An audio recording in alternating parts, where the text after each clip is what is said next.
Independent wrestling, you've got a really good mix of talent. You've got guys that are on their way up, guys that would like to go up and will never get there, guys who are on their way down.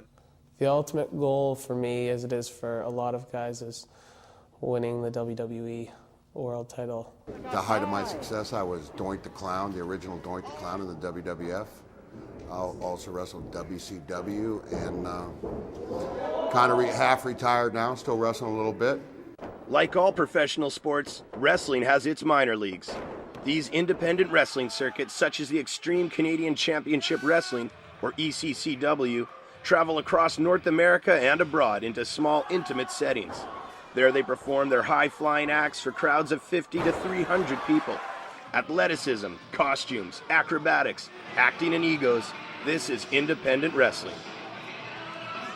Getting a bunch of guys together and running outlaw shows, independent shows all over the country, just in small areas, high school gyms, armories.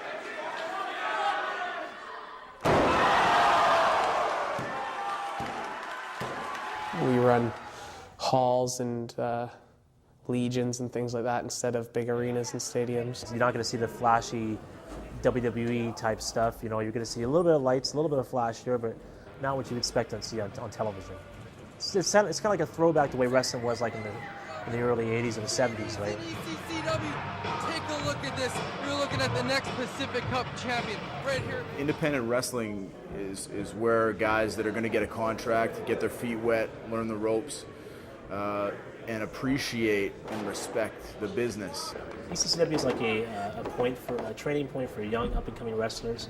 To meet some of seasoned veterans, we have a mix of veteran wrestlers, along with up-and-comers, and guys that bring it from out of town to apply their trade and use this as a stepping stone to go somewhere else in the future.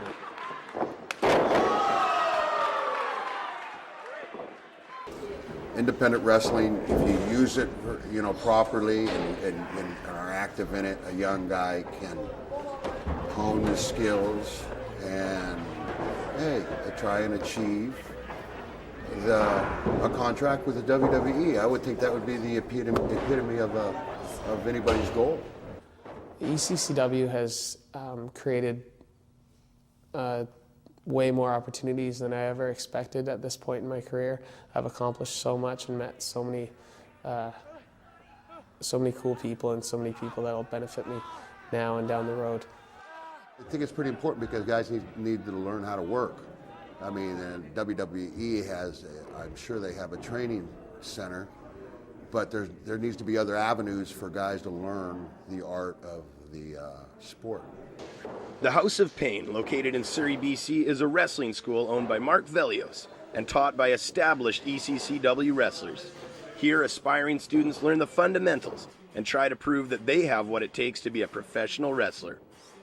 Well, as a teacher of the House of Pain, one of the things I look for is heart. That's the number one thing, heart. Because if you don't got heart, you don't want to be here. Because we see some people that are like really overweight. We see some kids that are like really tall, skinny. You know, I was really skinny when I started. So what I look for is I look for heart. You know, I don't think we actually look at their wrestling ability first. We look at their mental capability first. We have like a weeding out system, kind of like we're going to mentally challenge the guy as much as we can. You know, see how much we can knock his self-esteem and stuff like that, and we're going to see how much he could take. That's going to leave a mark. Then after that, we look at their physical ability. How fast they're getting the moves. Are they able to do chain wrestling, flow smoothly from one move to the next move, and so on? Are they able to fall well? Are they able to listen and follow instructions? That's a big thing too, right?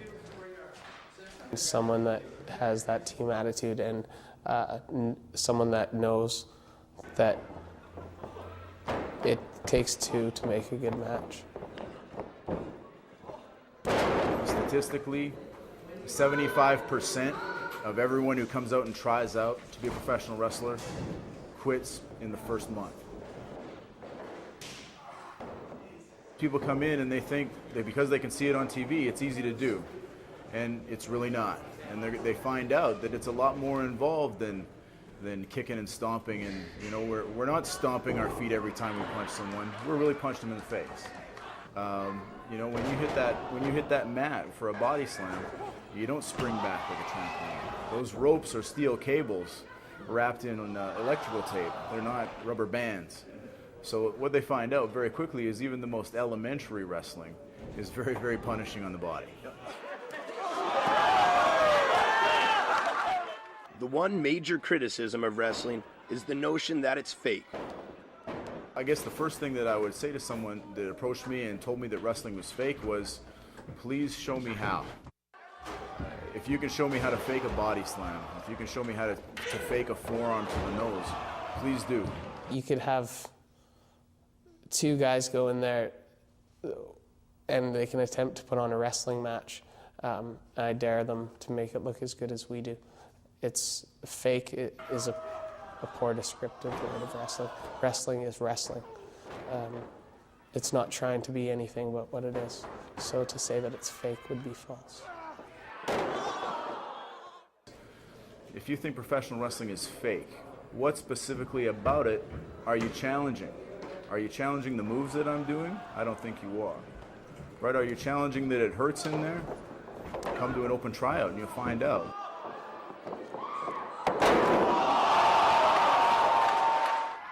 The misconception stems from the use of gimmicks and characters. Wrestlers use the outlandish personas to create plot lines and conflicts.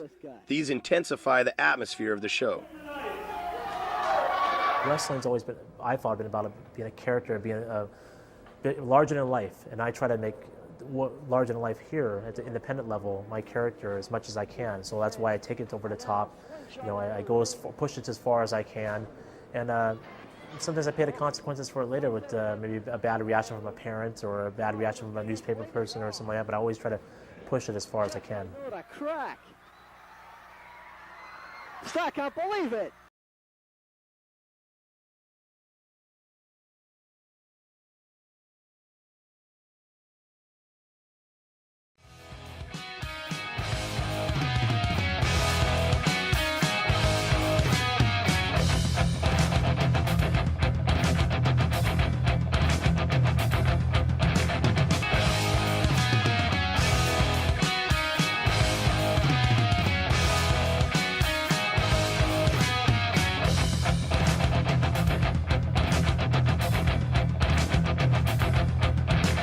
Trust is what you should try.